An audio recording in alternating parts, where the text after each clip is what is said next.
Hello and welcome to Spotlight on the other Derana news channel. I'm Abhijit Halder joining you on the latest edition of Spotlight. And under the spotlight on this occasion is something near and dear to Sri Lanka's heart, Buddhism, particularly in light of the exposition of the Devnimori relics in Sri Lanka. For the first time in the world, they've been expositioned in a country other than India.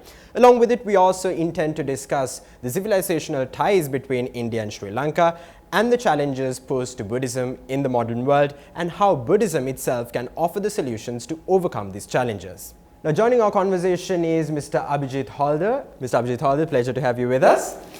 He is the Director General of the International Buddhist Confederation, the IBC, and brings nearly 4 decades of service in the government of India, concluding in January 2022. With extensive experience in India and abroad, he has long worked to strengthen ties with global Buddhist communities, including early efforts in 1989 to engage Buddhist republics of Russia despite Soviet-era restrictions. As Director General, he plays a key role in shaping India's Buddhist outreach, working closely with government ministries and international Buddhist organizations to promote dialogue, heritage preservation, and cultural exchange. Under his leadership, the IBC organized international Buddhist events such as the first Global Buddhist Summit 2023, the first Asian Buddhist Summit 2024, and the SCO Summit on Shared Buddhist Heritage in 2023. He also oversees the historic international exposition of the Buddha's relics to Mongolia, Thailand, and several countries across Asia and Eurasia, reinforcing IBC's commitment to safeguarding and sharing Buddhist heritage. Now, Dr. Abhijit, you are here at a very momentous occasion of Sri Lanka's history. For the very first time, the Devnimori relics have been expositioned in a country other than India. So, what do you think that signifies? And before we go into depth, can you explain to us the significance of the relics themselves?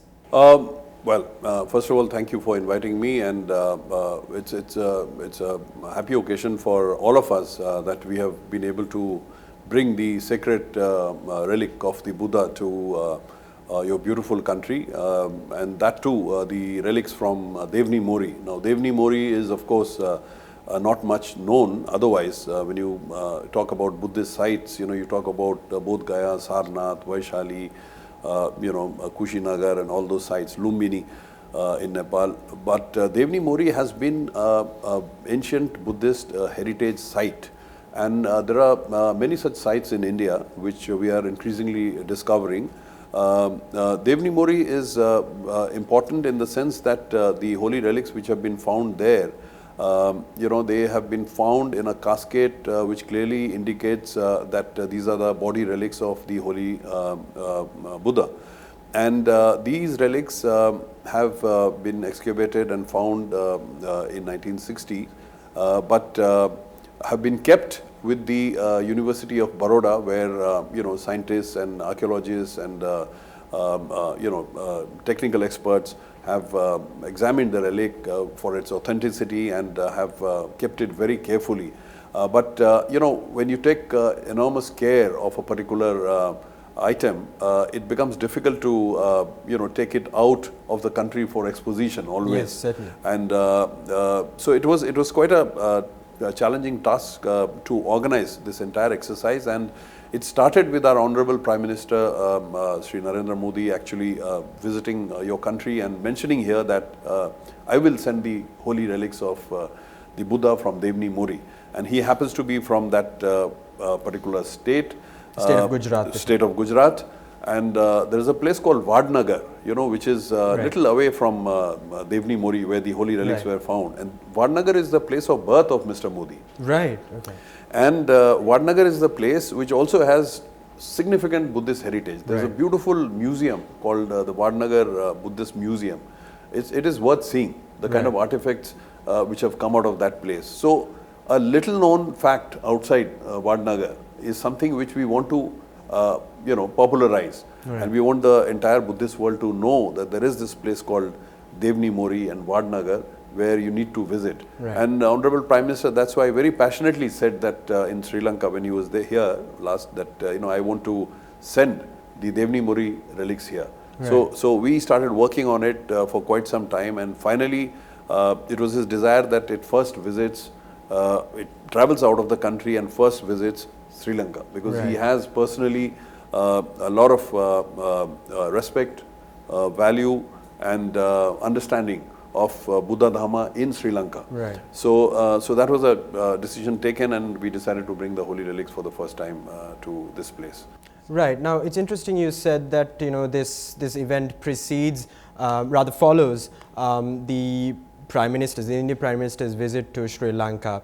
Now, India has long been a leader in the world of sort of has long protected Buddhism in the global stage. Now, with this event, are there other events that India has planned to maybe protect Buddhism in a world where Buddhism is currently marred by a lot of challenges? So, how can India maybe take the lead and also get other regional countries to cooperate to make sure that Buddhism is better preserved into the future?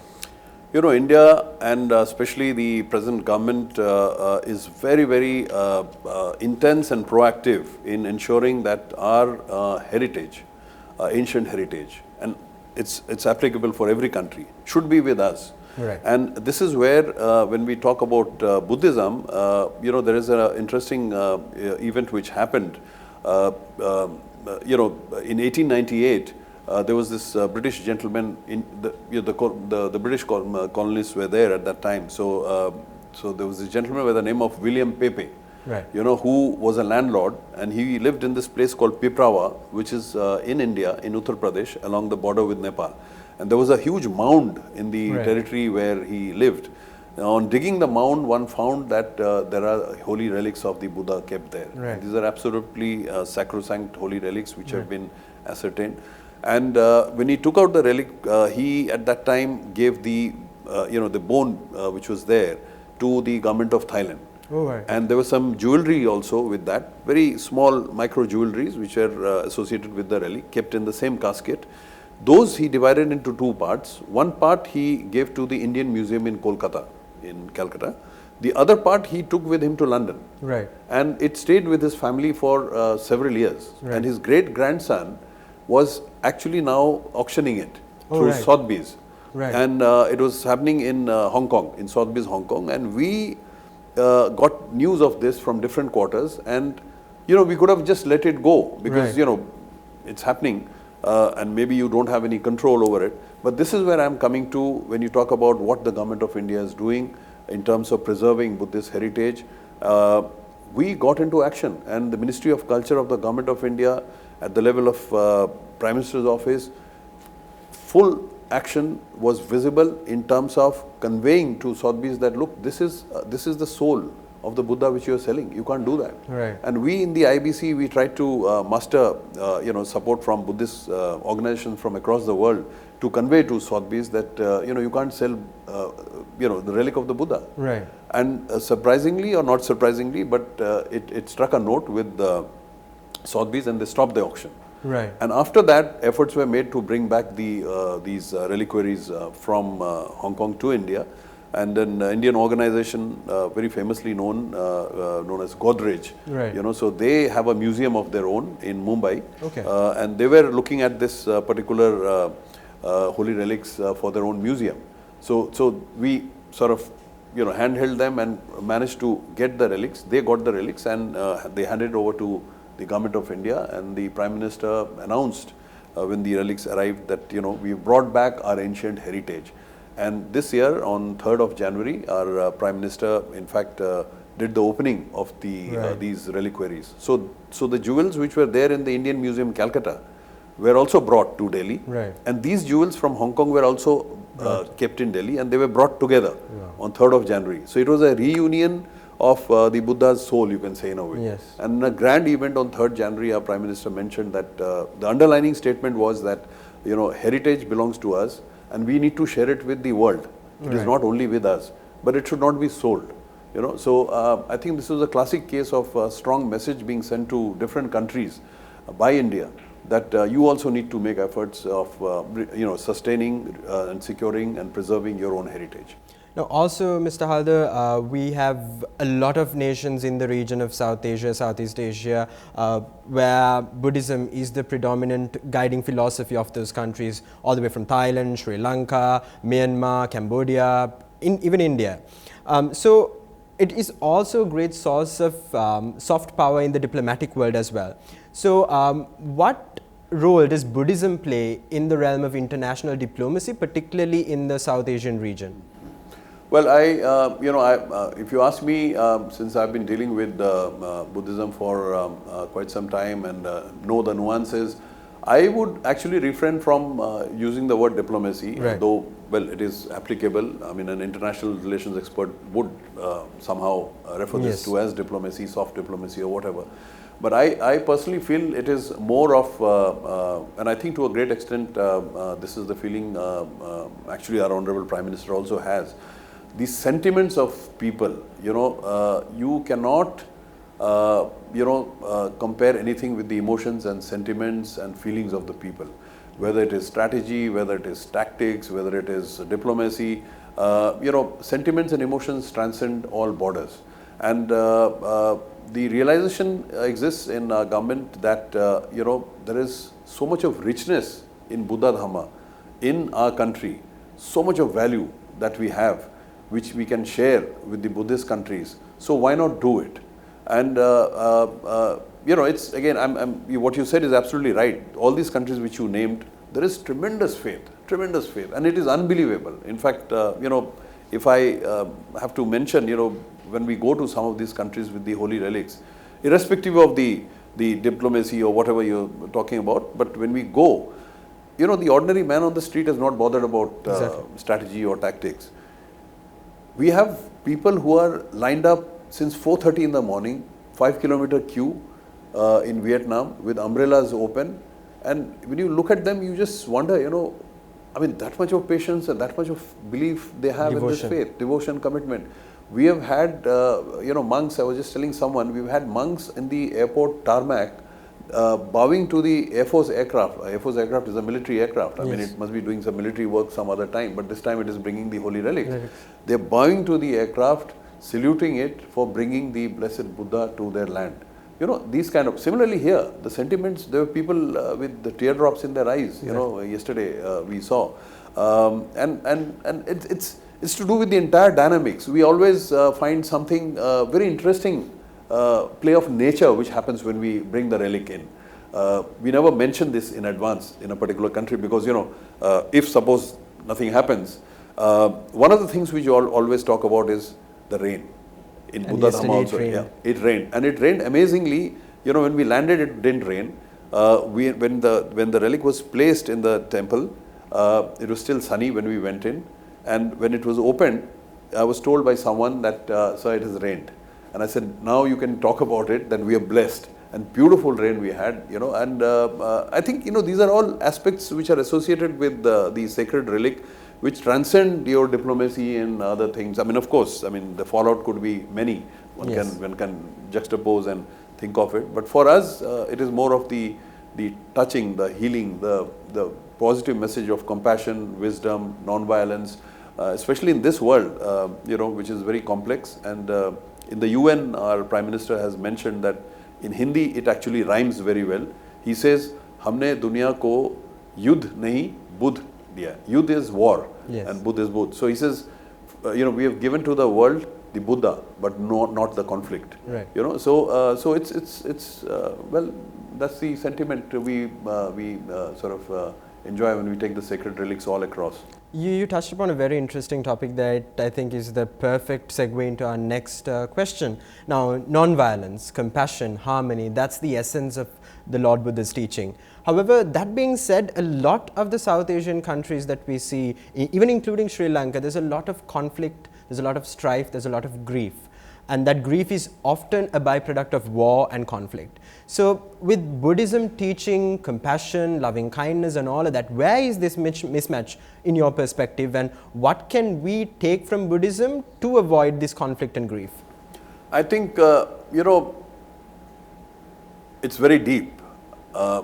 Like I was just saying that, Buddhism is not, for me, it's not a religion, it's a philosophy. It's a philosophy. So it's like getting educated. You get into a new subject and a new science, and then you say physics, and you build up on it, you do your PhD and you master in that subject, you see the finer aspects of that subject. Here, Buddha Dhamma actually engulfs the entire world and humanity together. If you look at it at a high pedestal, it talks about something called paticca samuppada, which is the interconnectedness, cause and effect. Yeah, cause and effect. I mean, it's into metaphysics. We have topics on which IVC has had a lot of consultation and discussions, such as Buddha, Dhamma and neurosciences and mental well-being. We've had discussions on Buddha, Dhamma and the negative effect of the cyber world, right. Or the artificial intelligence and Dhamma. What role Dhamma has to play in artificial intelligence, which is a modern day development. So several such topics which are relevant to the modern world, we have been able to string it with Buddha's teachings, and we haven't done it ourselves. These have been done by very erudite scientists, academicians, scholars across the world, including American university professors from Harvard, Berkeley, Stanford, from Heidelberg University in Germany, in Oxford, etc. We engage with these people. They're very good in understanding Buddha's teachings and the correlation with the modern day developments. And I think this is where, this is a niche area where I feel that a lot can be done as far as Buddha Dhamma is concerned. Of course, one is going to the masses and telling them that, look, Buddha's teachings are A, B, C, D, E, and this is what you need to follow.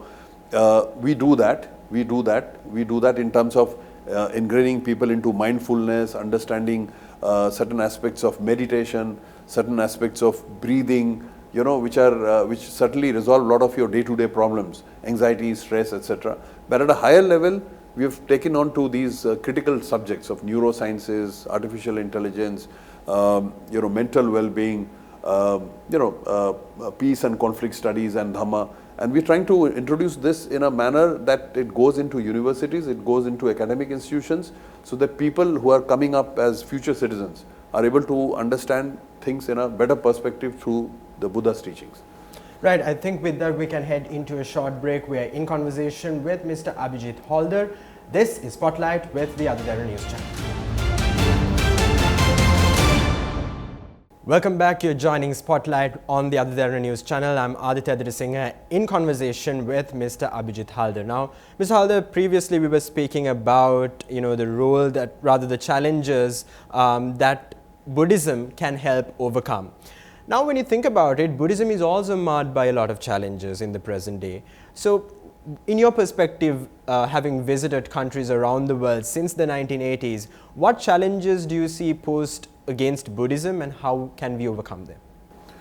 Well, I mean, challenges in the sense that, in countries which are Buddhist countries, of course, there are no problems. But in non-Buddhist countries, I won't say that there are challenges, but, right.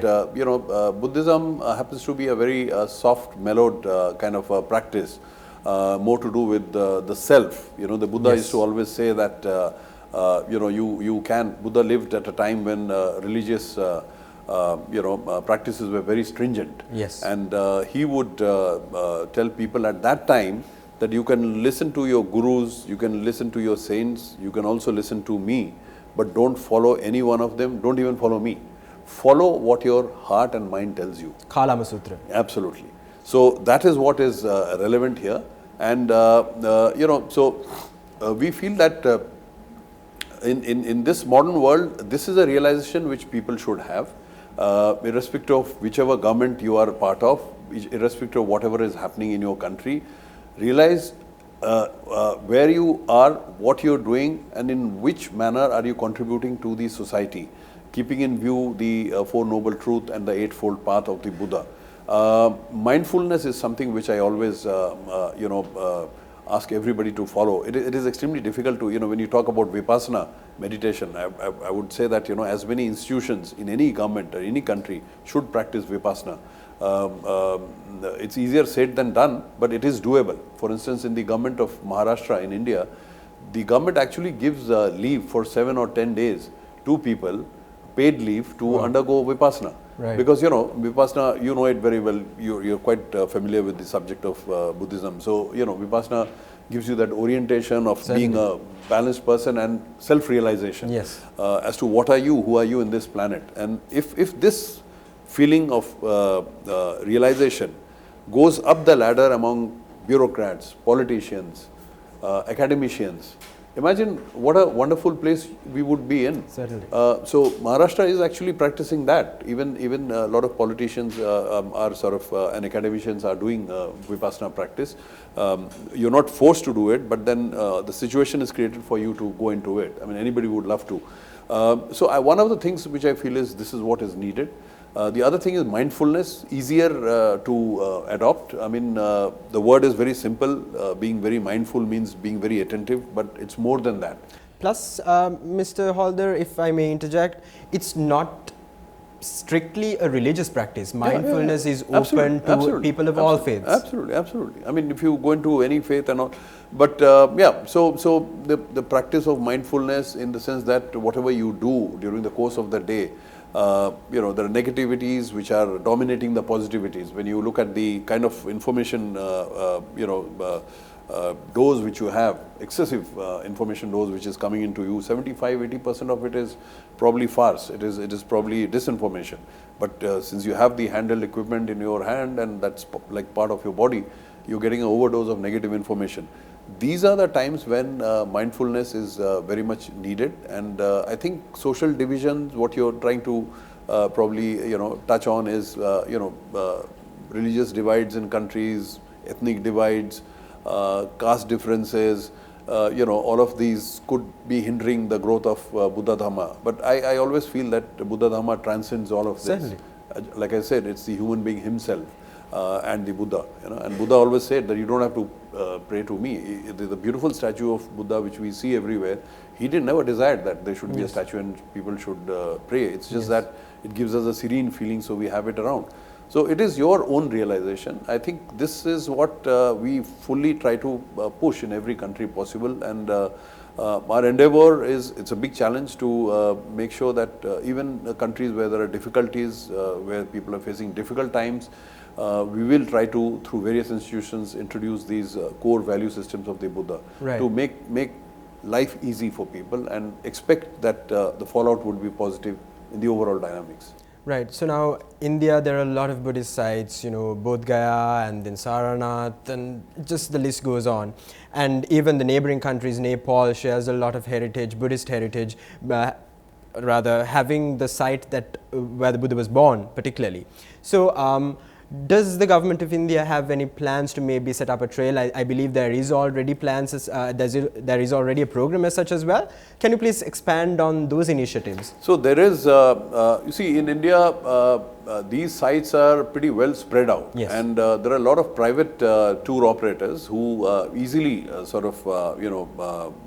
map out a trail for you as you go there. And it's always easy to work through them. But the government of India has also organized a trail which is undertaken by the Indian Railways, which is a beautiful 10 to 12 days trip through all the Buddhist sites, including it reaches out to the city of Gorakhpur, and then which is the last point from where you enter Nepal. So from there, the people are taken by bus to Lumbini, and then they come back from Lumbini, and then they again board the train and do the trail. So this has been a very successful venture. But yes, I must tell you that a lot could have happened, a lot needs to be done. But the present government, we are, I think, at the right juncture. We have been last 1 year discussing, intensively with our Ministry of Tourism and Ministry of Culture, especially our present Minister of Culture, Honorable Mr. Gajendra Singh Shekhawat. He's been very, very passionate about how do we integrate these sites and how do we make it more active.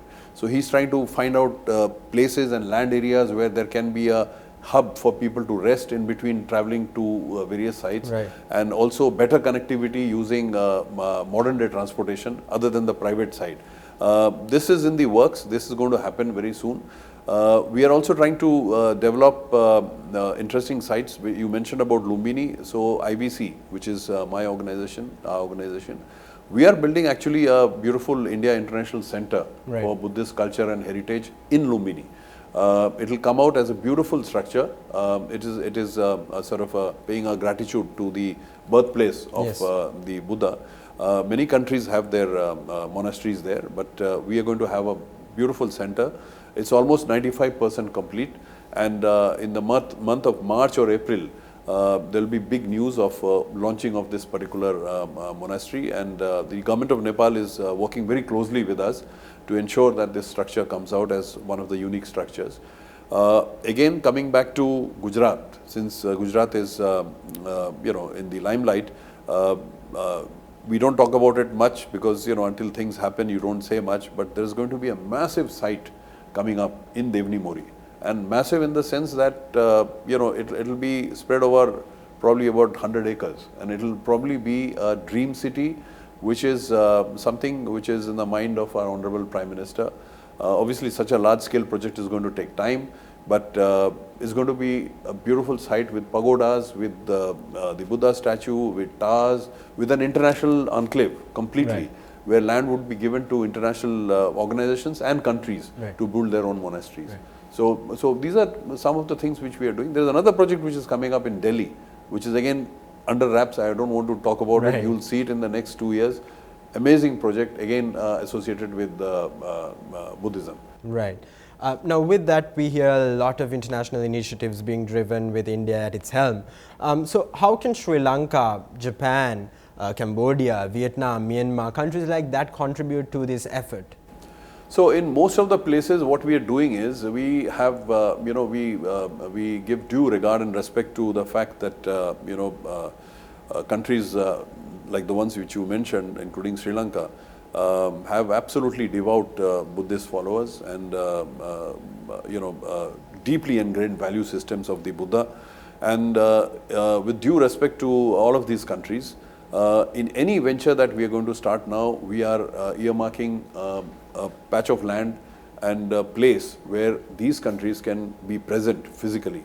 Even in the India International Center, which we are building in Lumbini, we have a couple of rooms which we are going to allocate to Buddhist countries and give it to them in the manner that they want to use it for their people to stay or to display their Buddhist heritage.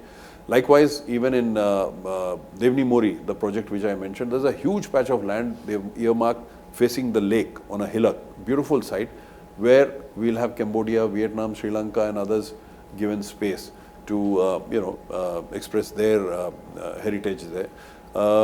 So these are things we are doing. Even in Delhi, the project which is coming up has an international center completely, and patches of land we were trying to work out the countries which will be allotted these land. Yeah. So we want to involve them in any future project which will also enable a lot of visitors from these countries, right, to come on a regular basis. For instance, the Delhi project has a plan where it will have a hostel facility. Right. So where, for instance, from Sri Lanka, if 30 people come, they will probably get a accommodation to stay there and spend some time there, right, and then use that as a base to travel to other places, other Buddhist sites.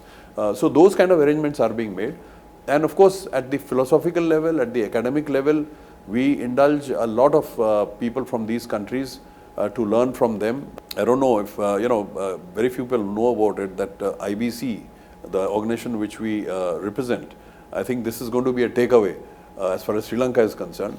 It was actually formed based on ideas generated by certain venerable monks from Sri Lanka. Right. In 2010, they had proposed that, there should be an international organization, an umbrella body somewhere in New Delhi, in India, which should sort of engulf and bring together all the Buddhist countries. The idea came out from here, and one of our founding father, we call him, he's no more now, Lama Lobsang. He was conveyed this by people here in Sri Lanka.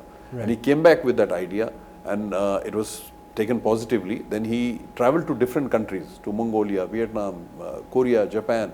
He was very well networked. He connected with the senior monks in these countries, took their viewpoints. And then finally in 2011 in Delhi, there was a massive international conference with 3,000 participants. Idea was generated from Sri Lanka. 3,000 participants held a conference there, and IBC was formed in 2012 based on that. Right. So nothing can keep us away from this country. For us, it's a country which has blessed our organization. Right.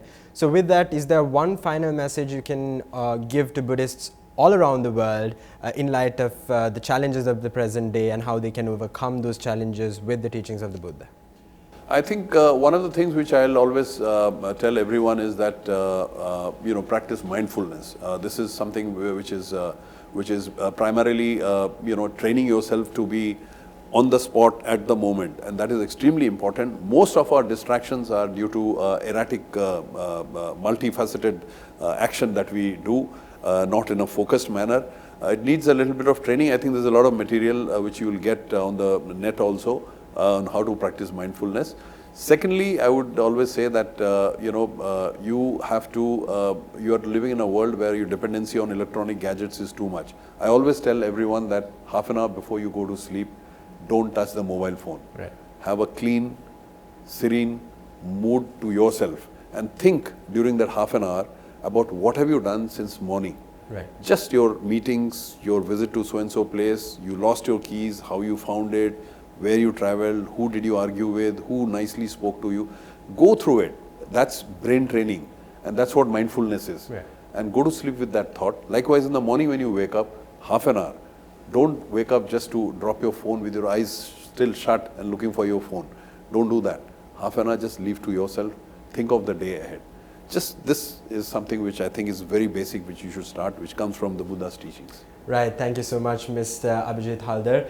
And that was Mr. Abhijit Halder speaking on Spotlight with Other Derana's news channel. I'm Aditya Singh signing off on this edition of Spotlight.